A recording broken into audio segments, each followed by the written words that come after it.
5 milligram மருந்தை நேரடியாக வழங்கியதால் 7 நிமிடத்தில் டினோயாவின் உயிர் பறிக்கப்பட்டது. கவனஈர்ப்பு ஆர்ப்பாட்டத்திற்கு கலந்து கொள்கின்ற அனைத்து முல்லைத்தீவு சமூகத்தைச் சேர்ந்த அனைத்து கிராம மக்களை அனைவருக்கும் வணக்கம். இப்போராட்டமானது சிலாவத்தை கிராம அமைப்புகள் ஏனைய கிராம அமைப்புகள் இணைந்து கேட்டதற்கு அமைய இக்கவனஈர்ப்பு போராட்டமானது என் தலைமையில் நடைபெறுகிறது.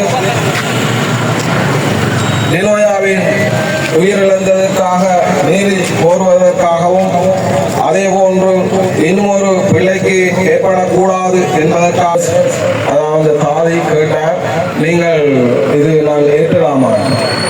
அப்பொழுது அவர் சொன்னார், பிரச்சனை இல்லை, 5 மில்லிகிராம் ஏற்றலாம் என்று கூறினார்.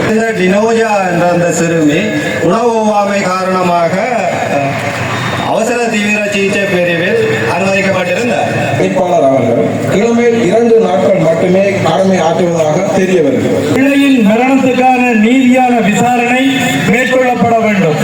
பௌதிக வள அபிவிருத்தியையோ அல்லது வைத்தியர் பற்றாக்குறையோ கேட்பதற்காக நாங்கள் வரவில்லை. நாங்கள் அதாவது சாதாரண உணவு ஒவ்வாமைக்காக நாங்கள் புகனேசன் டினோயாவை சேர்த்தோம். அவர் குணமாக எங்களிடம் ஒப்படைக்கப்பட்டார். அதற்கான விடயத்தை மட்டும் நமக்கு தெளிவுபடுத்துமாறு பணிவாக கேட்டுள்ளது. நீதி நெறிமுறைகளுக்கு முரணாக செயல்படும் வைத்தியர்களுக்கும் தாதியர்களுக்கும் எவ்வாறான நடவடிக்கைகள் எடுத்துள்ளீர்கள்? வேலை செய்யும் வைத்தியர்களும் முழுமான சம்பளமும் மேலதிக நேர கொடுப்பனவு வழங்கப்படுகிறது.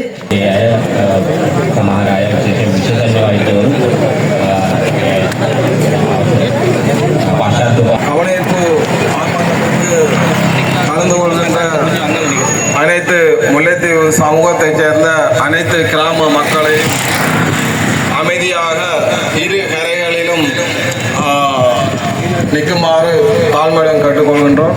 தொடர்ந்து எங்கள் பேருந்துகள் வந்த வண்ணம் இருக்கின்றதால் அமைதியாக நிற்குமாறு கேட்டுக்கொள்வோம்.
நீங்க பெனரவனை முன்னோறீங்க.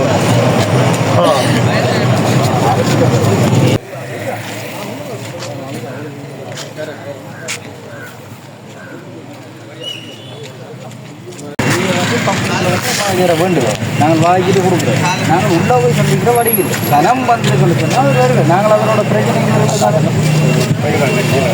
அவர் அங்கே கட்டி போட்டு வந்து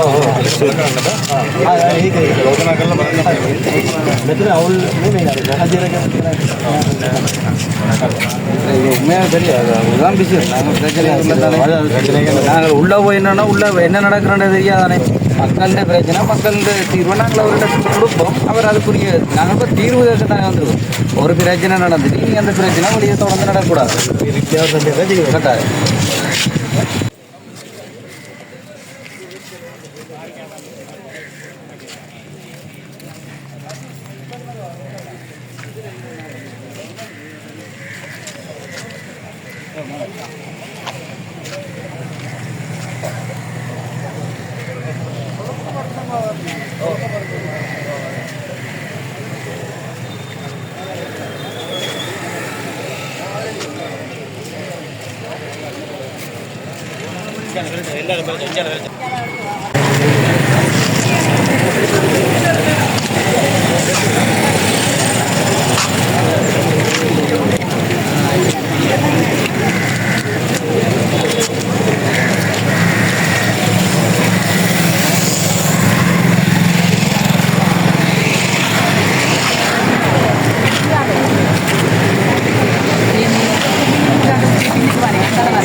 அனைவருக்கும் வணக்கம்.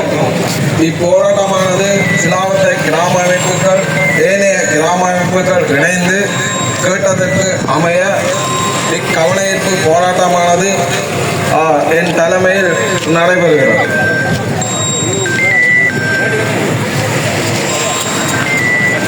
கவனஈர்ப்பு போராட்டமானது நிலோயாவின் உயிரிழந்ததற்காக நீதி கோருவதற்காகவும் அதே போன்று இன்னொரு பிள்ளைக்கு ஏற்படக்கூடாது என்பதற்காகவும் உயிரிழப்பு ஏற்பட்டதற்கான காரணத்தை இல்லாமல் செய்த இவை தவிர வேறு நோக்கத்திற்காக கவனஈர்ப்பு போராட்டம் நகர்த்தப்படாது. இதற்கு அனைவரும் ஒத்துழைப்பு வழங்கும். மீண்டும் கவனஈர்ப்பு போராட்டத்தின் நோக்கம் நிலோயா உயிரிழந்ததற்கு நீதி கோருதல், அதே போன்று இன்னும் ஒரு பிள்ளைக்கு ஏற்படக்கூடாது, உயிரிழப்பு ஏற்பட்டதற்கான காரணத்தை இல்லாமல் செய்தல். இதுவே கவனஈர்ப்பு போராட்டத்தின் நோக்கமாகும். இதற்கு அனைவரும் ஒத்துழைப்பு வழங்கும்.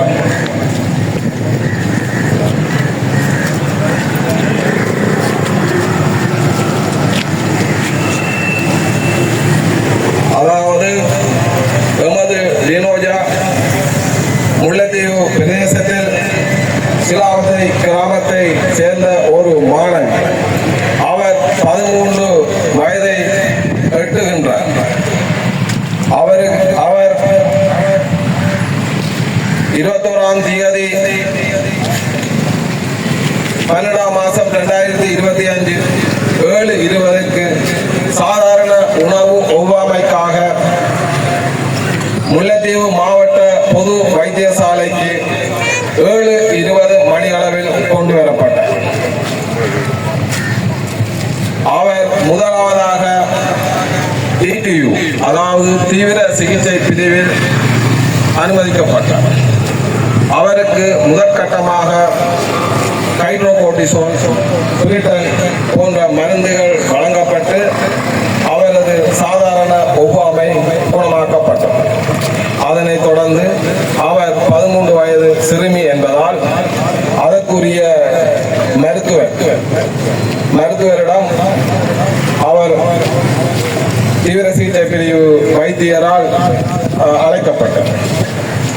குழந்தைகள் மருத்துவர் அவருக்கு 4.5 மில்லிகிராம் அட்ரினல் என்ற மருந்தை எழுதி கொடுத்தார். அதனை அந்த நர்ஸ் அதாவது தாதி கேட்டார், நீங்கள் இது நான் ஏற்றலாமா? அப்பொழுது அவர் சொன்னார், பிரச்சனை இல்லை, 4.5 மில்லிகிராம் ஏற்றலாம் என்று கூறினார். தொடர்ந்து அவர் தீவிர சிகிச்சை பிரிவு டாக்டரிடமும் கேட்டுள்ளார், இதை ஏற்றலாமா என்று. அவர் கூறினார், பிரச்சனை இல்லை, அம்மா சொன்ன நீங்கள் அதை ஏற்றலாம். அப்ப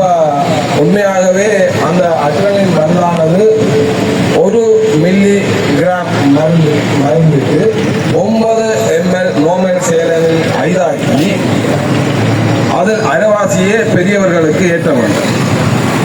ஆனால் இங்கு 4.5 மில்லிகிராம் மருந்தை நேரடியாக வழங்கியதால் 7 நிமிடத்தில் டினோயாவின் உயிர் பறிக்கப்பட்டது. பின்னர் மருத்துவ முறைக்கமைய அந்த இதயங்களை அமர்த்தி அப்படி இப்படி செய்துதான் 10-20 வரைக்கும் அவர் இறந்ததாக பின்னர் கூறப்பட்டது. ஆனால் ஊசி ஏற்றி 7 நிமிடத்திலே பிழை இறந்தவர். அப்ப இதற்கான தகவல்கள் நாங்கள் பூரணமாக சேகரிக்கப்பட்டு பின்னர் தான் நாங்கள் இந்த கவனஈர்ப்பு போராட்டத்தில் ஈடுபட்டிருக்கின்றோம். ஏனென்றால் இப்பொழுது எங்கள் ஜனாதிபதி அவர்கள் மதிப்புக்குரிய அனுரகுமார திசாநாயக்க அவர்கள் நம்பி நாங்கள் அந்த மகஜரை முதலாவதாக அவருக்கும் தொடர்ந்து எங்கள் சுகாதார அமைப்பினருக்கும் மற்றும் எங்கள் பாராளுமன்ற உறுப்பினர் தூணர் ரவிகரன் அவர்களுக்கும் மற்றும் செல்வம் அடைக்காலன் பாராளுமன்ற உறுப்பினர் அவருக்கும் மற்றும் மனித உரிமை பேரவை அவைகளுக்கும் நாங்கள் இந்த மனுவை கொடுக்கிறதுக்காக அமைதியாக இரு கரைகளிலும் இருந்து நாங்கள் இந்த இதை கையளிக்க வந்திருக்கிறோம். ஆகவே இந்த கிராம அமைப்புகள் இணைந்து செய்யும் இந்த கவனஈர்ப்பு போராட்டத்தில் சிலாவத்தை கிராமத்தை சேர்ந்த கிராம அபிவிருத்தி சங்க தலைவரும் அதில் உறுப்பினர்களும் இது தொடர்பாக சில கருத்துக்களை வழங்குவார்கள். பிறகு அவர்களை அழைக்கின்றோம்.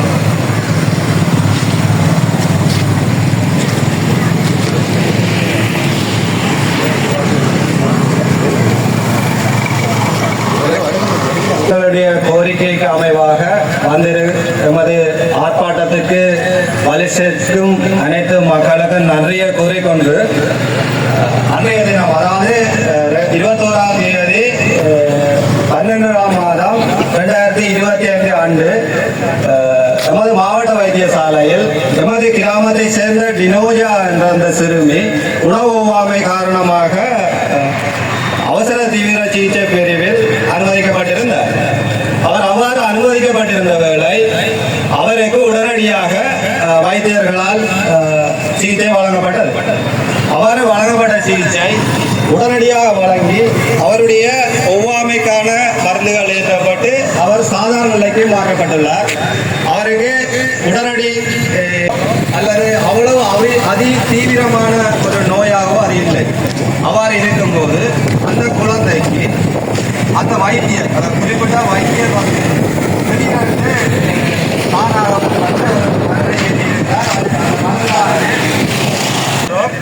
ஆகவே எங்களுடைய இந்த கோரிக்கை இன்னொரு கோரிக்கையாக அந்த வைத்தியர் இங்கிருந்து இடமாற்றப்பட்டாலோ அல்லது வேற வைத்தியசாலைகளுக்கு சென்றாலோ இவ்வாறான மருத்துவ தவறுகள் செய்ய போகிறார். அதனால் இன்னொரு குழந்தைக்கும் இவ்வாறான சம்பவம் நடைபெறக்கூடாது என்பதற்காகத்தான் இந்த பேரணியை ஒழுங்குபடுத்தி இருக்கின்றோம்.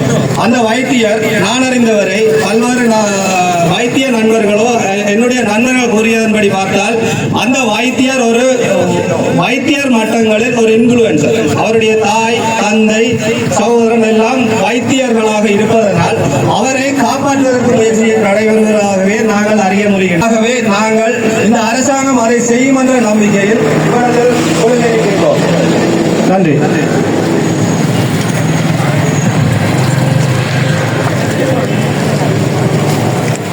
கவனஈர்ப்பு போராட்டத்தில் முக்கியம்.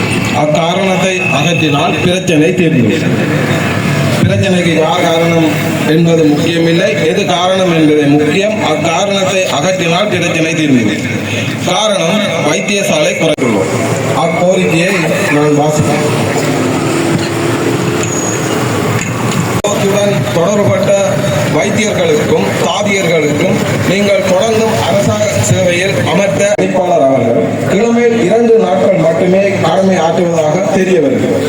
மீதி நாட்களுக்கான வேலையை வைத்தியசாலையினுடைய நிர்வாக உத்தியோகஸ்தர் ஆற்றுகின்றார்.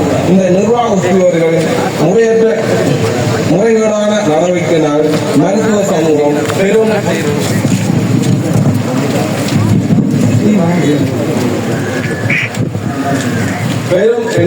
சந்திக்கின்றது. அத்துடன் இந்த வைத்தியசாலையில் அரச ஊழியர் ஒருவரை தனது வீட்டு பணிக்கும் நிர்வாக உத்தியோகத்தர் அமர்த்தியுள்ளார். இக்காலத்திலும் இவ்வாறு நடைபெறுவது உடன்படுகிறீர்கள்.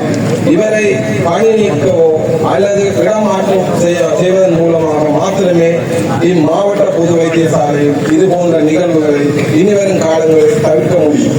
இவற்றுக்கான உடன் பதிலை நமது மக்களுக்கு தெளிவுபடுத்தும்.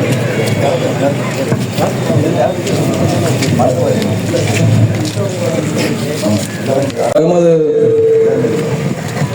வன்னி மாவட்டத்தின் பாராளுமன்ற உறுப்பினர் ரவிகரன் அவர்கள் சில கருத்து வழங்க அடுத்ததாக மகஜர் கையளிப்பு நடைபெறும்.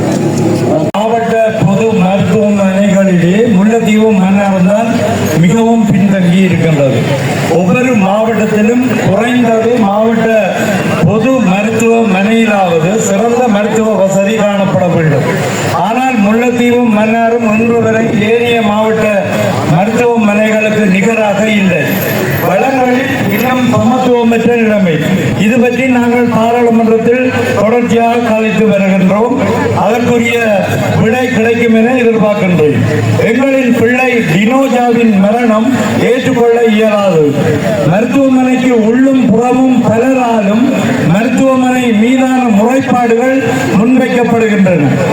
அதிக அளவாக மருந்து பிள்ளைக்கு வழங்கப்பட்டமையே மரணத்துக்கு காரணம் என பலரும் குற்றம் சாட்டுகின்றனர். பிள்ளையின் மரணத்துக்கான நீதியான விசாரணை மேற்கொள்ளப்பட வேண்டும். மருத்துவர் உள்ளிட்ட மருத்துவமனை ஊழியர் சிலரின் அசமந்த போக்கு முறையை தண்டிக்கப்பட வேண்டும். ஒவ்வொரு பிரச்சனை நிகழும் போதும் அது தொடர்பில் பணிப்பாளரோடு கதைக்க முனைந்தால் அவர் கொழும்பில் இருக்கிறார் என்ற தகவல் வருகின்றது. மருத்துவர்கள் தொலைபேசி வழியில் மருந்துகளை பரிந்துரைக்கின்றார்கள் என்ற முறைப்பாடு பல சந்தர்ப்பங்களில் கிடைக்கப்படுகின்றது. இறுக்கமற்ற நிர்வாக நடைமுறை மேற்படி மருத்துவமனையில் நிலவுவதாக உள்ளிருந்தும் சில முறைப்பாடுகள் கிடைக்கப்படுகின்றன. முன்னைய காலம் மருத்துவத்தை மதித்தார்கள். மருத்துவத்தை உண்மையாக மக்களுக்கு பயன்பட செய்தார்கள். ஒரு மரணமேனும் நிகழ்ந்துவிடக் கூடாது என இரவு பகலாக உழைத்தார்கள். இப்போதுள்ள நிர்வாகம் அந்த இறுக்கமான நடைமுறைகளில் இருந்து விலகி விடுகின்றதோ என எண்ண தோன்றுகிறது. இங்கு கூடியிருக்கின்ற அவ்வளவு மக்களும் ஓரிருவர் தூண்டுதலால் வந்து சேர்ந்தவர்கள் அல்ல. ஒவ்வொரு சந்தர்ப்பத்தின் போதும் அசமந்த போக்கோடு மருத்துவ சேவை வழங்கப்படுவதில் அனுபவப்பட்டு இந்த பிள்ளையின் மரணத்திலும் அத்தகைய பிழை ஏற்பட்டிருக்கும் என்று ஆழமாக நம்புகின்றார்கள். அரசு இதில் உடனடியாக தலையிட்டு நீதியான விசாரணை நடைபெற வழிபட வேண்டும். தவறுகள் தண்டிக்கப்பட வேண்டும். உணவு ஒவ்வாமையால் ஒரு மரணம் சம்பவிக்கின்றது என்பதை எங்கள் அனைவராலும் ஏற்றுக்கொள்ள முடியவில்லை. இவர்களுடைய தவறுகள் தான் காரணம். வீட்டில் இருந்தும் விடுதியில் இருந்தும் தொலைபேசி வழியில் மருத்துவம் பார்ப்பது இங்கு அதிகரித்திருப்பதாக மக்கள் முறையிடுகின்றனர். ஒன்றை யோசிங்களோ இங்கே குணமாக வேண்டும் என்றுதான் மக்கள் வருகின்றார்கள். வைத்தியசாலைக்கு குணமாக போகணும் என்ற நிலையில் வருவதில்லை. ஆகவே தயவு செய்து இதற்கு நான் சம்பந்தப்பட்ட துறைகளுக்கு நான் கொண்டு செல்வேன். என்னிடம் தரப்படும் அமைச்சர்கள் நிச்சயமாக என்னுடைய கருத்துகள் இது சம்பந்தமாக பாராளுமன்றத்திலும் நிச்சயமாக ஒழிக்கும். ஆனால் அவர்கள் நீதியான விசாரணை ஒன்றை செய்து எங்களுக்கு இதுக்கு நியாயம் கிடைக்க வேண்டும். இவ்வளவு சிரமம் நான் ஏற்கனவே குறிப்பிட்டது போல அங்க கூட்டி சேர்த்து வந்ததல்ல. ஒவ்வொருவரும் பயப்படுகின்றார்கள்.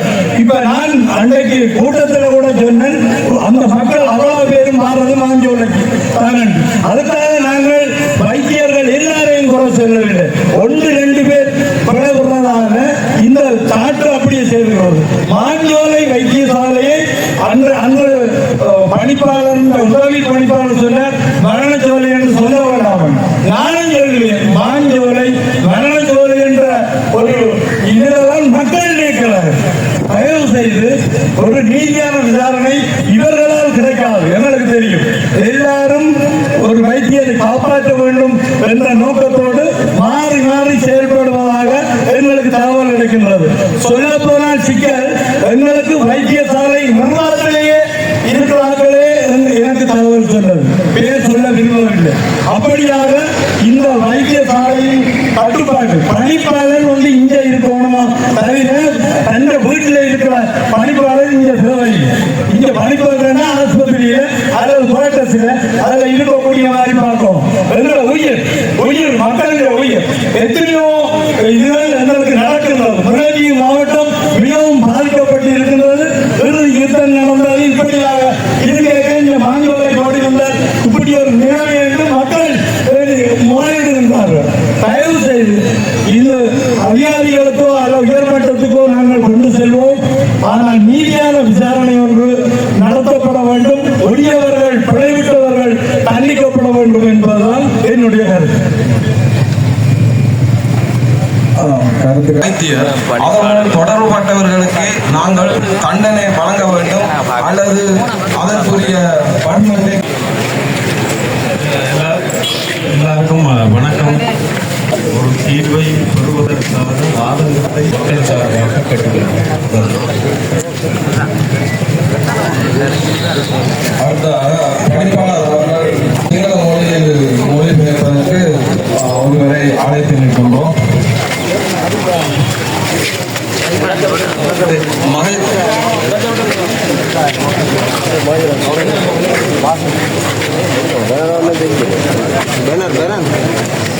கொஞ்சம் முன்னுக்கு விட்டு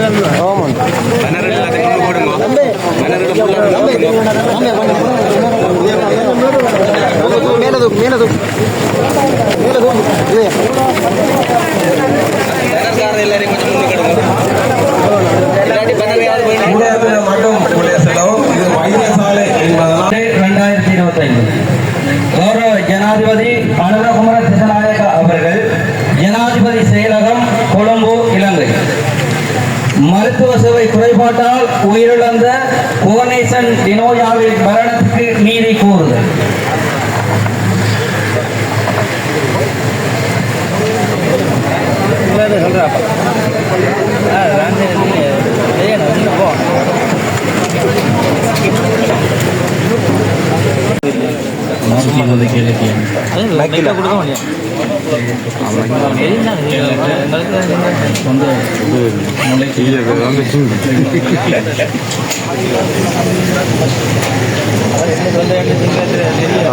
நம்பியார் தான் நான் இங்கிலீஷில் பவுல்ராஜின் மர்மம் போய்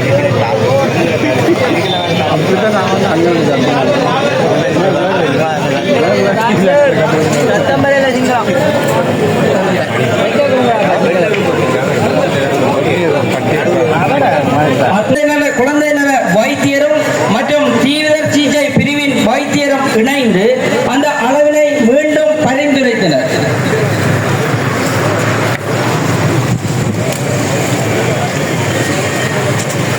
ஆனால் நாம் அந்த வகையில் இம்மருந்தானது 1 மில்லி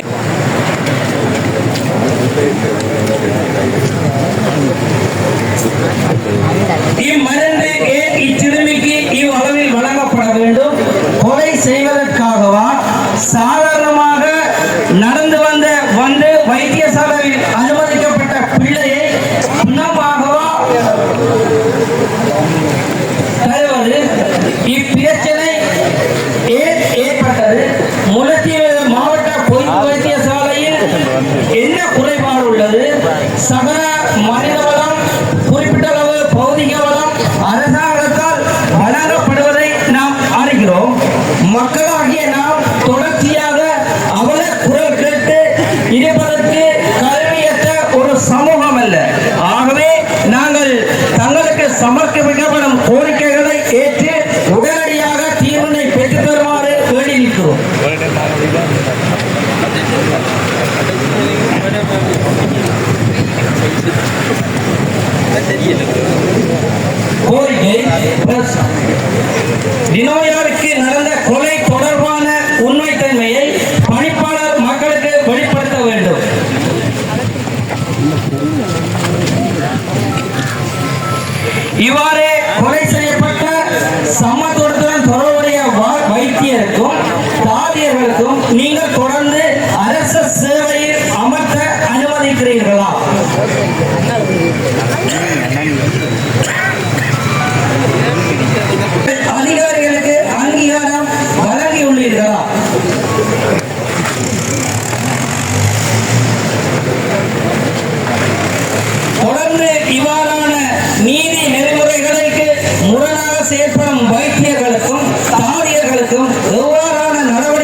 வைத்தியசாலையை திறம்பட நடத்துவதற்காக கொலை சம்பவங்கள் நடந்திருக்க பாதுகாப்பான தரமான சிகிச்சை முறை வழங்க பணிப்பாளர் எதிர்காலத்தில் திட்டங்களை மக்களுக்கு தெளிவுபடுத்த வேண்டும்.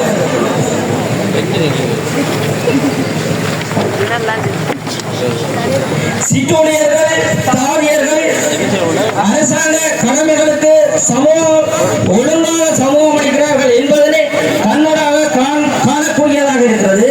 ஆனால் 15 நாட்கள் வேலை செய்யும் வைத்தியர்களும் முழுமான சம்பளமும் மேலதிக நேர கொடுப்பனவு வழங்கப்படுகிறது.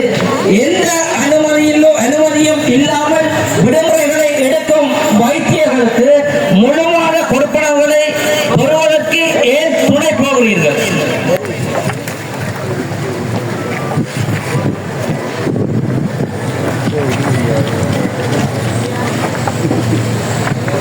கண் சிகிச்சை பிரிவில் கிழமையில் திங்கள் புதன் வெள்ளி ஆகிய தினங்களில் மட்டும் நடைபெறுகிறது.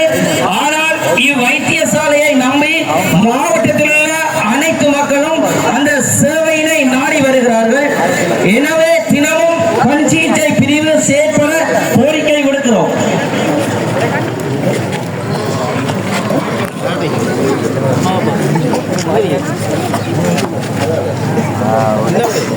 வைத்தியர்கள் கடமை நேரத்தில் கடமை அலுவலகத்தில் நிற்பதனை உறுதிப்படுத்துதல் வேண்டும்.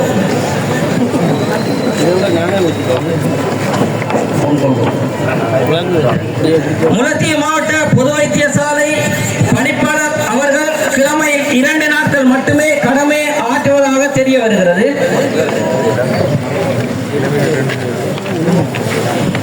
மீதி நாட்களுக்காக வேலையை சாலையினுடைய நிர்வாக உத்தியோகத்தர் ஏதோ ஆற்றுகிறார். அந்த நிர்வாக உத்தியோகத்தின் முறைகேடான நடவடிக்கைகளினால் மருத்துவ சமூகம்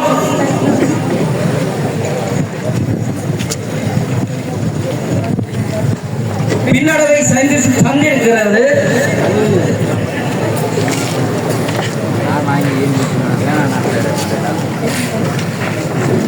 அத்துடன் இந்த வைத்தியசாலையின் அரசு ஊழியர் ஒருவரை தனது வீட்டு பணிக்கு இவ் நிர்வாக உத்தியோகத்தர் அமர்த்தியுள்ளார்.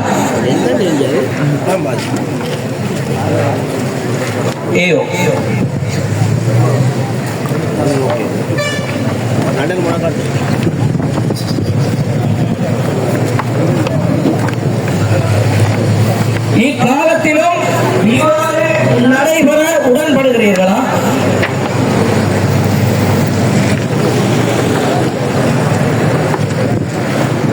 இவரை பணி நீக்கமோ அல்லது இடமாற்றமோ செய்வதன் மூலமாக மாத்திரமே இம்மாவட்ட பொது வைத்தியசாலையில் இது போன்ற நிகழ்வுகளை இனிவரும் காலங்களில் தவிர்க்க முடியும். இவற்றிற்கான உடல் பதிலினை மக்களாகிய நாட்கள் உங்களிடமிருந்து எதிர்பார்க்கின்றோம்.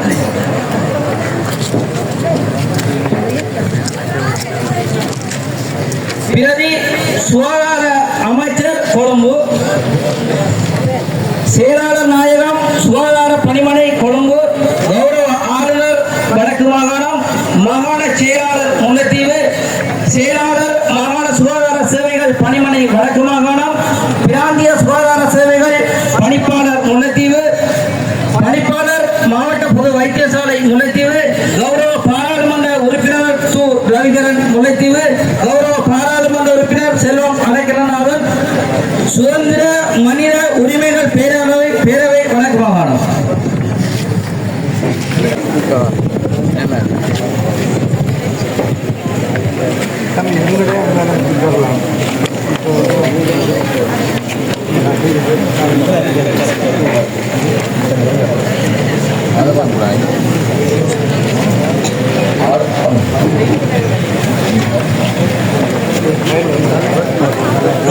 அவருக்கான மகஜர் கையெழுப்பு நடைபெற்றது. நன்றி.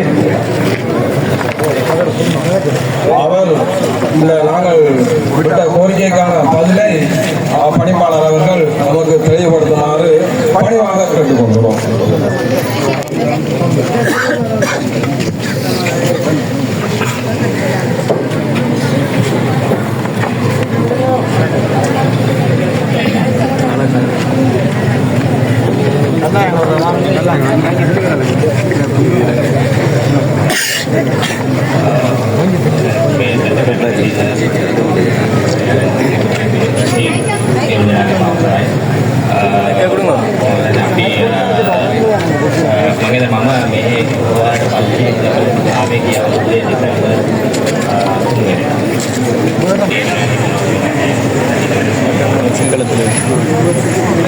மாற்றங்களை செய்கின்றேன் சொல்கிறேன். நிறைய மாற்றங்கள் பார்க்கலாம்னு சொல்கிறேன்.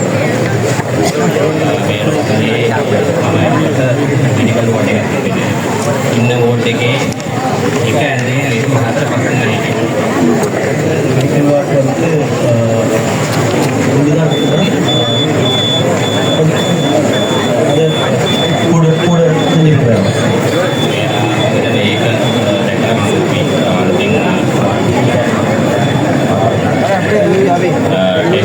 ඒක දැකලා கிட்ட வண்டி பிடிங்க ටෙම්පරරි කිල්ලේ එයාපෝට් එකට එකට හදනවා. ඊට අමතරව පර්මනන්ට් මේ අවුරුද්දට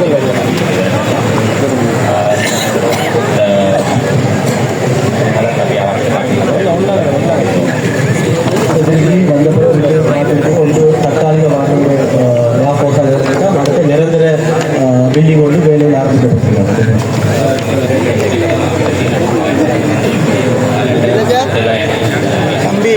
சத்தம் போட்டால் ඩොක්ටර්ස් ලයිනවා නර්සස් ලයිනවා ඒ ආවම බොහොම කෙටි කාලයක් මේ තුල මේ රෝහලේ රැඳිලා ඉන්නේ. ඒ අය සමහර අය විශේෂඥ වෛද්‍යවරු පශ්චාත්තුපාදී ට්‍රේනින් එකට යනවා වෙනස් රටවල් වලට. අනිත් අය අනිත් සිස් වලට ගිහලා මේකට පර්මනන්ට් කාර්ड එකක් නැහැ රෝහලේ. ஹாஸ்பிட்டலில் பெரிய பிரச்சனை இருக்குது. மொத்தமாக பெரிய ஒரு பற்றாக்குறைன்றது ஒரு பெரிய பிரச்சனை ஒன்று இருக்குது. නමුත් ඒ සියලු ප්‍රශ්නත් එක්ක අපි මේ රෝහල එසේ හෝ පවත්වාගෙන යනවා. මේ රෝහලෙන් රෝගීන් ඉතා විශාල සංඛ්‍යාවක් ප්‍රතිකාර ලබනවා. අනිත් ඔයගොල්ලෝ මම දන්නවා දෙනෙක් මේ රෝහලේ ප්‍රතිකාර ලබා ගත්ත අය. ඉතින් අපි ඒක ඇතිකටම කරගෙන යනවා. ඕන්ට අවශ්‍ය සියලු පහසුකම් ලබා දීමට අපි බැඳලා ඉන්නවා සෞඛ්‍ය අමාත්‍යාංශය හැටියට. பிரச்சனைகள் உங்களுக்கு தெரியும். நாங்கள் சுகாதார அமைச்சருக்கு நிறைய தடவைகள் எடுத்துரைத்திருக்கிறார். இப்போது வளர்க்கிறேன். நாங்கள் பௌதிக வள அபிவிருத்தியையோ அல்லது வைத்தியர் பற்றாக்குறையோ கேட்பதற்காக நாங்கள் வரவில்லை. நாங்கள் அதாவது சாதாரண உணவு ஒவ்வாமைக்காக நாங்கள் புகனேசன் டினோயாவை சேர்த்தோம். அவர் பிணமாக எங்களிடம் ஒப்படைக்கப்பட்டார். அதற்கான விடயத்தை மட்டும் எமக்கு தெளிவுபடுத்துமாறு பணிவாக கேட்டுக்கொள்கிறோம். මම දන්නේ මේ සිද්ධිය වෙච්ච දවසේ මේ සිද්ධිය සම්බන්ධයෙන් අවශ්‍ය විමර්ශනයක් කරන්නයි කියලා මට විශේෂයෙන්ම සෞඛ්‍ය සේවා අධ්‍යක්ෂ ජෙනරාල්තුමා දැනුම් දුන්නා. ඒත් එක්කම පළාත් සෞඛ්‍ය සේවා අධ්‍යක්ෂතුමා දැනුම් දුන්නා මේ සම්බන්ධයෙන් විමර්ශනයක් කියන්නේ. ඉතින් මම ඒත් එක්ක මේ මම කිව්වා මේ රෝහලේ ආය දාලා මේක කරන්න එපා. ඒ හින්දා පිටින් ඒ කියන්නේ පොලිෂන් කම් කියන්නේ PD ඔෆිස් එකෙන් කට්ටිය දාලා මේක කරන්නයි කියලා තමයි මේක කරන්නේ. இது சம்பந்தமான விசாரணை கமிட்டியில் சென்றவங்க மாகாண சபையை அறிவித்திருக்கிறார். அது சம்பந்தமாக இருக்கிறது. அது சொல்லணும். அதுக்கு காரணம் இதுக்குள்ள விசாரிக்காம வெளியில விசாரிக்கிறதுக்கு நியமிச்சிருக்கிறது கோரியிருக்கிறார். ඒ කණ්ඩායම ගිය සිකුරාදා ආවා. ආයතනයකින් කණ්ඩායම විශේෂඥ වෛද්‍යවරු 3 දෙනායි ඊට අමතරව ඒ කෙනෙක් ආවා. යාපනයේ දිස්ත්‍රික්කයේ නියෝජ්‍ය පළාත් නියෝජ්‍ය සෞඛ්‍ය සේවා අධ්‍යක්ෂතුමා ආවා. ඊට අමතරව මේතන කෙනෙක් ආවා. මේ වගේ ආයතනයකින් යුතු කණ්ඩායමක් ඇවිල්ලා ඒගොල්ලෝ පැය 12ක මූලික විමර්ශනයක් කරා රෝහල. இது சம்பந்தமாக யாழ்ப்பாணத்திலிருந்து 5-6 பேருக்கு மேற்பட்ட ஒரு குழுவுக்கு வந்து விசாரணை 12 அவர் விசாரணை செஞ்சிருக்கிறாங்க. விசாரணை செய்ததை நாங்கள் நன்கு அறிவோம். ஆனால் விசாரணை பூர்ணப்படுத்தவில்லை. ஏனென்றால் முக்கியமான நபர்களிடம் விசாரணை மேற்கொள்ளவில்லை. நாங்கள் இவரிடம் கேட்டுக்கொள்வது 4.5 மில்லிகிராம் அட்ரினில் மருந்து வழங்கப்பட்டது உண்மையா என்பதை அவர் எங்களுக்கு தெளிவுபடுத்தும். உண்மையா என்பது எங்களுக்கு இருந்தாலும் அவர் விசாரணையில் என்ன தெரிய வந்தது என்பதை எங்களுக்கு விளக்குமாறு கேட்டுக்கொள்வோம். Thank you.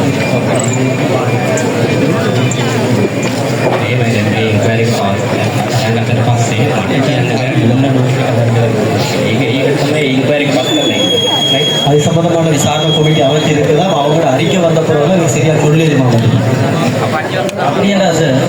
இப்போ டெத் ஆகிருந்தாலே நீங்கள் இதுவரைக்கும் அவியலுக்கு இப்போ டாக்டரோ தாதியோ அவியலுக்கு எதிராக எதன் நடவடிக்கை எடுத்துருக்கீங்களா? தற்காலிகமாக உண்மையாகவே சரி நீங்கள் சொல்கிற மாதிரி நடக்காமல் இருந்திருக்கலாம், நாங்கள் சொல்கிற மாதிரி நடந்திருக்கலாம்.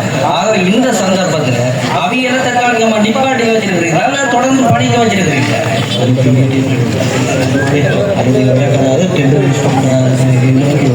ඒගොල්ලන් දැනට తాවකාලිකව නවත්තලා තියන්නේ අදාළ ડોක්ටර්ව නවත්තලා තියන්නේ ડોක්ටර් දෙන්නම නවත්තලා තියන්නේ 2 டாக்டரை தற்காலிகமாக நிப்பாட்டியிருக்காங்க.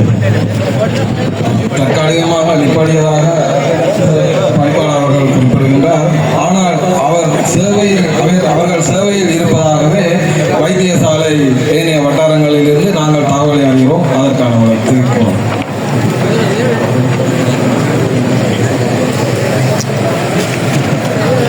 පිටේ ඉඳලා ඉන්න මැසේජ් ඔක්කොම කරන්න කිව්වේ මේ වැඩි කරන්න බෑ. அதுவும் இல்லாத சூழ்நிலை அவர் வேலை செய்ய சொல்றாங்க. அப்படி இடைநீக்கப்பட்டிருந்தால் அவருக்கு நாங்கள் சிறிய நன்றியை கூறிக்கொள்வோம். ஆனால் இப்பொழுது எங்களுக்கு அதாவது மாஞ்சோலை வைத்தியசாலையால் அதாவது முல்லைத்தீவு பொது வைத்தியசாலையால் ஏற்பட்ட உயிரிழப்புகள் இன்னும் பல உள்ளன. இப்பொழுது நாங்கள் இந்த நிலோயா அவர்களுக்கான கவனஈர்ப்பை மேற்கொள்ளும் பட்சத்திலேயே பல உண்மைகள் வெளிவந்த வண்ணம் உள்ளன. அதில் மற்றும் அங்கவினங்களுக்கு சில பாதிப்புகள் ஏற்பட்டவர்களும் இதில் வந்திருக்கின்றனர். நாங்கள் அவர்களை இந்த கவனஈர்ப்பு போராட்டத்தில் கவனமாக கையாளுகின்றோம். அவர்களை நாங்கள் வேண்டி நிற்பது, நீங்கள் அமைதியாக இந்த கவனஈர்ப்பு போராட்டத்தில் கலந்து கொள்ள வேண்டும். ஏனென்றால் நாங்கள் மதிப்புக்குரிய ஜனாதிபதி அனுரகுமார திசாநாயக் அவர்களை நாங்கள் நேசிப்பதாலும் நம்புவதாலும் இவ்விடத்தை நாங்கள் அவர்களிட்ட கேட்டுக்கொள்கின்றோம். வைத்தியசாலை பணிப்பாளர் மேலும் எங்களுக்கு இது தொடர்பான சில விளக்கங்களை தருமாறு கேட்டுக்கொள்கிறேன்.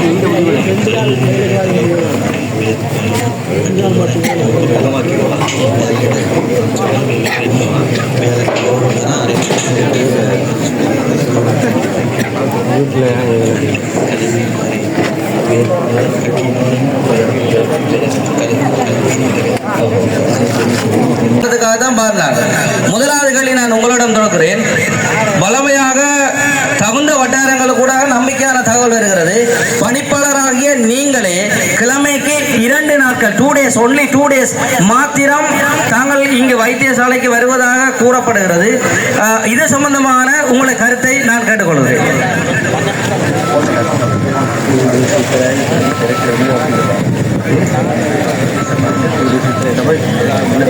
එහෙමයි මට මේ ස්පිරිතාල වල ඉන්න පුළුවන්. හරි. එහෙම හිටියොත් ඕගොල්ලන්ට හම්බෙන්න කිසි දෙයක් හම්බෙන්නේ නැහැ. ඕගොල්ලෝ දන්නවද ඕගොල්ලන්ට ආපු පීඩියාට්‍රිෂන් මෙහෙට එන්න නාමාරෝග විශේෂඥයා කොහොමද ආවේ කියලා? ඕගොල්ලෝ දන්නේ නැහැ.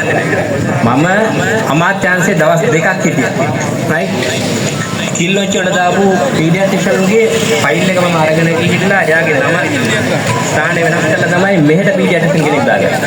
දැනටත් හරියට පීඩියාට්‍රිෂන් කෙනෙක් නැහැ මන්නාරගොඩ.